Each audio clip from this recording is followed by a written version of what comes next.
మన అతిగత మహారథులందరూ వేదిక పైన ఆసీనులైనారు. సో కావున దయచేసి అందరూ మీరు మీ సీట్లో కూర్చుంటే మనము సరేనా.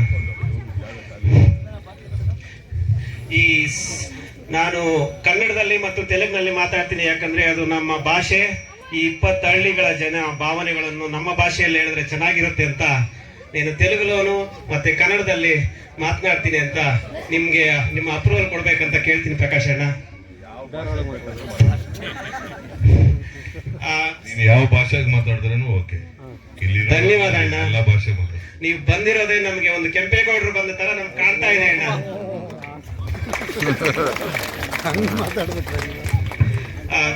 నేను కొన్ని అంశాలను నాయకుల ముందర ప్రవేశపెట్టడానికి మునుపు మన ఇద్దరు నాయకుల గురించి నేను చెప్పవలసిన జవాబుదారి నా మీద ఉంది. ప్రథమంగా మన నాయకుడు తెలుగు వారి గొంతుని తమిళనాడు అసెంబ్లీలోనే కాకుండా ఢిల్లీలో ఓసూరు ప్రాంతంలో తెలుగు వాళ్ళు కన్నడ వాళ్ళు ఉన్నారని చాటి చెప్పిన ఏకైక నాయకుడు గోపీనాథ్ అన్న గారు. అందరూ ఆయన స్వాగతం పలకాల. మీరందరూ చప్పట్లు కొట్టడం మూలక ఆయన్ని స్వాగతం పలకాలని కోరుతున్నాను. అదేవిధంగా మన వై ప్రకాశ్ అన్న గారు ఎమ్మెల్యే అయినప్పుడు నేను చాలా సంతోషించినాడు. మన రైతు బిడ్డ, మన కెంపేగౌడు వారసుడు ఈ మన ప్రాంతానికి ఎమ్మెల్యే కావడం నా ఆశాభావం అని ఆశించినాను. ఆయన కావడం వల్ల మన ప్రాంతం బాగుపడుతుందని నేను చాలా ఆశించాను. దానికోసం నాకు కొన్ని పాయింట్లు రాసుకున్నాను, ఆయన ముందర పెడతాను. ఆయన ఏం చెప్తాడో చూద్దాం తర్వాత. అలాగే ప్రతి ఒక్క నాయకుడికి వేదిక మీద కూర్చున్నటువంటి నాగేశ్వర కావచ్చు, గజేంద్రన్న కావచ్చు, చిన్నగుట్టప్ప గారు కావచ్చు, ప్రతి ఒక్కరికి మీ లోకేష్ అన్న అందరికీ పేరు పేరున మిమ్మల్ని ఈ సభకు ఆహ్వానిస్తున్నాను. దాని ఎవరు అపార్థం చేసుకోవద్దు దయచేసి. కొన్ని అంశాలను మీ ముందు పెట్టాలని నేను మిమ్మల్ని అప్రూవల్ అడుగుతున్నాను సార్. మొదటిగా ఓసూరు ప్రాంతం ఏమంటారు, ఒక 3 రాష్ట్రాల సరిహద్దులో ఒకవైపు కర్ణాటక రాష్ట్రం, మరోవైపు ఆంధ్ర రాష్ట్రం, ఇంకోవైపు తమిళనాడు. ఈ భాగంలో ఉన్నటువంటి భాగాన్ని అభివృద్ధి చెందాలని చాలా మంది నాయకులు కష్టపడ్డారు. దానికోసం 1971 నుండి ఈ ప్రాంతంలో సిప్కాట్ పేరుతో 1971 సిప్కాట్ 1, 1990లో సిప్కాట్ 2, 2000 తర్వాత 2, 3 and 4 అని 4 సిప్కాట్లు చేశారు. అదే కాకుండా మనం డ్యామ్ కట్టడం వల్ల కొన్ని వేల ఎకరాలు భూములు డ్యామ్కి వెళ్ళాయి. తర్వాత హౌసింగ్ బోర్డ్ అని, ఎస్టీఆర్ రింగ్ రోడ్ అని దాదాపు 70% భూములు ఈ ఓసూరు తాలూకాలో మేము కోల్పోయినాం. ఇంకా మిగిలినది 30% భూములు అంతే. ఆ భూములు మాకు వ్యవసాయానికి కావాలన్నా ఇక్కడ మేము వ్యవసాయం చేసుకోవాలా. ఎందుకంటే తెలుగు కన్నడ ప్రజలు ఓసూరు ప్రాంతంలో ఉండాలంటే ఇక్కడ మా భూములు ఉండాలన్నా. అది మాకు ఒక నంబర్ 1 కోరిక అన్న. రెండోది కెలవరపల్లి డ్యామ్ పైన ఉంటుంది. మన గ్రామాలు 20 గ్రామాల కింద ఉంటుంది. ఆ గ్రామాలు 1960వ భాగంలో ఆనాటి స్వర్గీయ ఎమ్మెల్యే కోదండరామ గారు ఎంతో కష్టపడి ఈ ప్రాంతం కరువు పీడిత ప్రాంతమని, ఇక్కడ సారవంతమైన భూములు ఉన్నాయని, మీరు ఇక 500 సంవత్సరాలు వ్యవసాయం చేసుకోవాలని ఆయన ఎంతో ఆశపడి ఆ డ్యామును కట్టడం జరిగినది. ఇప్పుడు ఆ డ్యాము కట్టడం వల్ల మా గ్రామాల్లో అంత భూగర్భ జలాలు 100 అడుగుల్లో ఉన్నాయన్న. మీరు కావాల్సి ఉంటే పరీక్షించుకోండి, ఇది నిజం. అంతేకాకుండా సారవంతమైన భూములు ఉన్నాయి. ఆ భూముల్లో పంటలు పండడానికి సైనికులాగా ఇంతమంది మేము ఉన్నామన్నా. దేనికంటే ఇక్కడ మేము బాగా ఉండాలి, బాగా పాడి పంటలు పండాలంటే మీ సహకారం చాలా అవసరమన్నా. కానీ నీళ్లు వదిలింది 23 సంవత్సరాలకే. కానీ ఇప్పుడేమో ఎయిర్పోర్ట్ కడతారని పెద్ద న్యూస్ అవుతుంది. దానివల్ల మన ప్రజలందరూ భయాందోళనతో ఉన్నారన్న. మీరు దాన్ని పోగొట్టాలి, మీ మాటల ద్వారా వినాలని అందరూ మేము కాతరంగా ఉన్నామన్నా. ಇದು ಕನ್ನಡದಲ್ಲಿ ಹೇಳ್ತೀನಿ. ಇಲ್ಲಿ ಕೆಂಪು ಭೂಮಿ ಇದೆ, ಅಂದ್ರೆ ಎರ್ರಮಟ್ಟಿ. ಇಲ್ಲಿ ఫలవత్తాద భూమి. ಇಲ್ಲಿ 70 రకాల పంటలు ఇక్కడ పంటామన్నా. 360 రోజులు మేము పంటాము. దాంట్లో కూరగాయలు కావచ్చు, పూలు కావచ్చు, పండులు కావచ్చు, ధాన్యాలు కావచ్చు, పట్టు కావచ్చు, సిల్క్. ఈ పండిన పంటలో 90% మేము తమిళనాడుకి సరఫరా చేస్తున్నామన్నా. అంటే ఈ భాగం తల్లి వంటిది. ఈ తల్లి వంటి భూమిని మనం ఇక్కడ కోల్పోతే తమిళనాడులో ఉన్న ప్రజలు పొరుగు రాష్ట్రాల నుండి ఆధారపడవలసి వచ్చింది. కాబట్టి ఈ భూములను మాకు కావాలన్నా, ఎందుకంటే దీనికి ప్రూఫ్ కూడా ఇస్తాను నేను. ఓసూరులో ఉన్నటువంటి రైతు బజారు స్టార్ట్ చేసిందే మన గోపీనాథన్ గారు.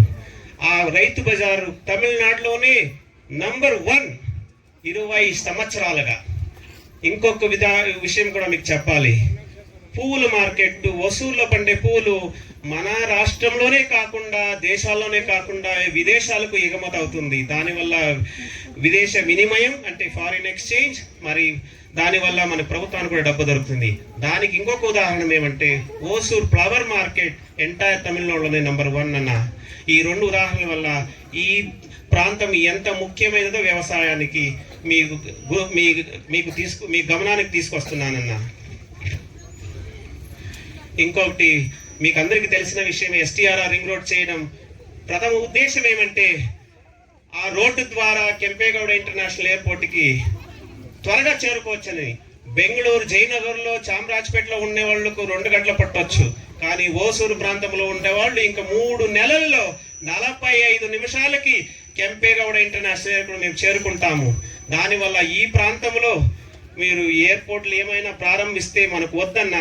ఇప్పుడు భూములు ఉంటే తెలుగు వాళ్ళు, కన్నడ వాళ్ళు శతమానాలుగా ఇక్కడే ఉంటాము, మన బిడ్డలు తరతరాలు ఇక్కడే జీవిస్తామన్నా. దయచేసి మమ్మల్ని ఆదరించండి అన్నా, లేకపోతే 20,000 మంది అనాథలైపోతారన్నా. అన్న మీకు తెలుసు, మీకు అందరికీ తెలుసు, ఈ లోకంలో ఒకటే శాశ్వతం, అది భూమి మాత్రమే. నేను మా తాతల్ని చూడలే, కానీ వాళ్ళు వదిలిన భిక్షంలో ఆ భూమిలో నేను జీవిస్తున్నా. ఎందుకంటే ఆహారాలు పండిస్తున్నా, ధాన్యాలు పండిస్తున్నా. ఆ భూములు నేనుండొచ్చు, మా నాన్న పోవచ్చు, కానీ ఆ భూమి అక్కడే ఉంటుంది. మా రాబోయే తరాలు దాన్ని అనుభవించాలని ఆ భూమి మాకే కావాలన్నా. ఎందుకంటే అది మాత్రమే శాశ్వతం, మనుషులు మాత్రం శాశ్వతం లేదన్నా. ఈ అంశాల ద్వారా మేము మిమ్మల్ని కోరుకున్నది ఏమంటే, ఇప్పుడు ఏమో మాకు తెలియదు, టిట్కో వాళ్ళు కలెక్టర్కి లెటర్ రాశారు, మ్యాపులు కూడా వేశారు, సర్వే నెంబర్లు వేశారు, ప్రతి ఒక్కటి చూపించారు. అంటే 5 చోట్ల అంటారు, 4 చోట్ల అంటారు, మాకు తెలియదు. కానీ మా భాగంలో ఉన్నంత న్యూస్, సోషల్ మీడియా కావచ్చు, ప్రింట్ మీడియా కావచ్చు, ఎలక్ట్రానిక్ మీడియా కావచ్చు, ఎక్కడ చూసినా బాగులూరు బేరికే అన్నారు, కానీ మ్యాపుల్లో చూస్తే ఓసూరు పక్కలోనే వచ్చేసిందన్న. ఇది ఒక దయ్యం లాగా మా ప్రజల్లో ఇక్కడ మా పిన్నయ్య ఉన్నాడు, మా అమ్మ ఉంది, అలాగే ఇక్కడ చాలా మంది వృద్ధులు ఉన్నారు, ఎవ్వరు కూడా సరిగా అన్నం తింటలేదన్న. ఒకే వేదన వాళ్ళకి, ఏమయ్యిందో ఏమైపోతుందో అంటున్నారన్న. ఒక రకంగా దయ్యమో భూతమో తిమింగలమో తెలియదన్న, అందరిని తినేస్తా ఉందన్న. ఆ భయభ్రంతులను పాగొట్టుకోవాలంటే అపద్బంధులుగా మీరు వచ్చి ఈ ప్రజలకి ఆ అనుమానాల్ని పాగొట్టాలన్న. అది ఇమీడియట్ గా క్యాన్సిల్ చేసేయాలన్న. మీరు అది జీవో ద్వారా, ముఖ్యమంత్రి ద్వారా చేపిస్తే చాలా మంచిగా మేము నిద్రపోతామన్నా. అది మీరు పొంగల్ లోపల చేపిస్తే ఇంకా పండుగ బాగా చేసుకుంటామన్నా. అదే కాకుండా మీరు మిమ్మల్ని కలిసినప్పుడు ముఖ్యమంత్రుల దగ్గర తీసుకెళ్తామన్నారు. మీరు ఏమైనా తీసుకెళ్తే మేము సంతోషపడతాము. వాళ్ళ ముందు కూడా మేము మా కష్టాలను పంచుకొని, ఎందుకంటే మీరిద్దరూ మేము భుజాల మీద మోసుకొని గెలిపించిన నాయకులు. మాకు ముఖ్యమంత్రులు తెలియదు, ప్రధానమంత్రులు తెలియదు, మాకు మీరే ముఖ్యమంత్రులు, మీరే ప్రభుత్వం, మీరే దేవుళ్ళు, మీరే మా ఆపద్బంధువులన్నా. అన్న లాస్ట్ 2 పాయింట్లు ఎక్కువ టైం తీసుకోను. మీరు కలెక్టర్ ద్వారా ఇప్పుడు లెటర్ ఏమైనా ఆర్డర్ ఇప్పిస్తే ఈ ప్రాంతాల్లో ఏమీ భయం లేదు, అందరూ వ్యవసాయం చేసుకోండి.